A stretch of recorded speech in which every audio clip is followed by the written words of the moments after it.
ఆటోలో అవుటర్ అవతలికే. దీనిపైన కొంచెం చర్చించాల్సిన అవసరం ఉంది.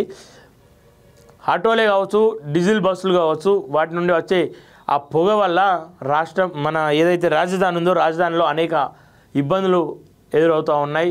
ఆ పొగ మొత్తం కూడా పీల్చుకొని ఆరోగ్యం ఖరాబ్ అయ్యే అవకాశాలు ఉంటాయి. సో ప్రభుత్వం ఈ నిర్ణయం సరైనది, కానీ ప్రభుత్వం తీసుకునే ఈ నిర్ణయం కొంత మార్పు ఉండాల్సిన అవసరం ఉంది.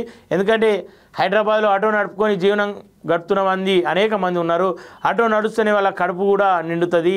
సో ఏవైతే ప్రస్తుతం ఉన్న ఆటోలు ఉన్నాయో అవి నడవద్దు అంటే వాళ్లకు అదే ఆటో తీసుకొని మరో మీరు అనుకున్నట్టు పెట్రోల్ ఆటోలా లేదంటే ఎలక్ట్రిక్ ఆటోలా వాటిని వాళ్ళకి ఇచ్చి మళ్ళీ జీవనం ఇదే ప్రాంతంలో ఇక్కడే మళ్ళీ వాళ్ళకి జీవనం కల్పించాలి.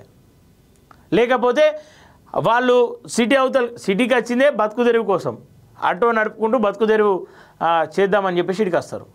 వాళ్ళు నువ్వు సిటీ అవతలకు పంపిస్తే వాళ్ళ బతుకు తెరువు ఏమైపోతుంది? దాదాపు 6,000 నుండి 12,000 కుటుంబాలు ఉన్నాయి ఆటో డ్రైవర్లు. వాళ్ళందరూ కూడా ఆగమవుతారు, వాళ్ళ జీవితాలు నాశనం అవుతాయి, వాళ్ళ కుటుంబాలు రోడ్ ఎక్కే పరిస్థితి వస్తుంది. సో ప్రభుత్వం ఆలోచన సరైనది. డీజిల్ ఆటోలను ఏవైతే ఉన్నాయో వాటన్నిటినీ ఔటర్ రింగ్ రోడ్ అవతలికి అని చెప్పేసి సరైనది. ఆ ఆటోలను తీసుకొని సబ్సిడీ రూపంలో వీళ్ళకి మరో ఆటో కల్పిస్తే లేదంటే మరో వాహనాన్ని కల్పిస్తే వాళ్ళ జీవనం ఇక్కడే కొనసాగుతుంది. సో ఈ విధంగా ప్రభుత్వం ఆలోచించగలిగితే ఆ ఆటో డ్రైవర్ల నుండి మీకు ఎట్లాంటి ఇబ్బంది ఉండదు. ప్రభుత్వానికి కూడా నిరసన తెలియజేసే పరిస్థితి ఉన్నది. ఆటో డ్రైవర్లు కూడా సంతోషం వ్యక్తం చేస్తారు, ప్రభుత్వానికి స్వాగతిస్తారు, ప్రభుత్వం నిర్ణయాన్ని స్వాగతిస్తారు. సో ఔటర్ రింగ్ రోడ్ల అవతలకి మీరు ఆటోలను పంపిస్తారా, డీజిల్ బస్సులను పంపిస్తారా, ఏం చేస్తారా చేయండి. దాంతోపాటు ఆటో డ్రైవర్లకు కావాల్సిన సదుపాయాలను మీరు ఇవ్వగలిగినప్పుడు మీరు తీసుకున్న నిర్ణయం సరైనదని చెప్పేసి అలాగే ఆ నిర్ణయం ద్వారా సంతోషిస్తారు. సబ్సిడీ కల్పించండి, ఆటోలను తీసుకొని మరో ఆటో కల్పించండి. ఆ పని చేయగలిగినప్పుడు ఆటో డ్రైవర్లకు జీవనం కల్పించిన వాళ్ళు అవుతారు. ఏదేమైనప్పటికీ రాష్ట్ర ప్రభుత్వం కొన్ని నిర్ణయాలు తీసుకుంటూ ఉంది.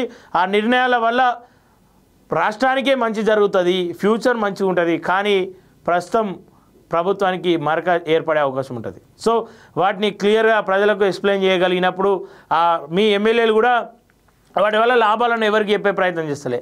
వాటి వల్ల ఉన్న నష్టాలు ప్రస్తుతం జరిగే నష్టాలను కనిపిస్తూ ఉంది, కానీ ఫ్యూచర్ లాభాలు ఎవరికి కనిపిస్తలేవు. సో దయచేసి వాటిపైన సరైన నిర్ణయాలు తీసుకుంటారని చెప్పేసి మేము కూడా కోరుకుంటూ ఉన్నాం.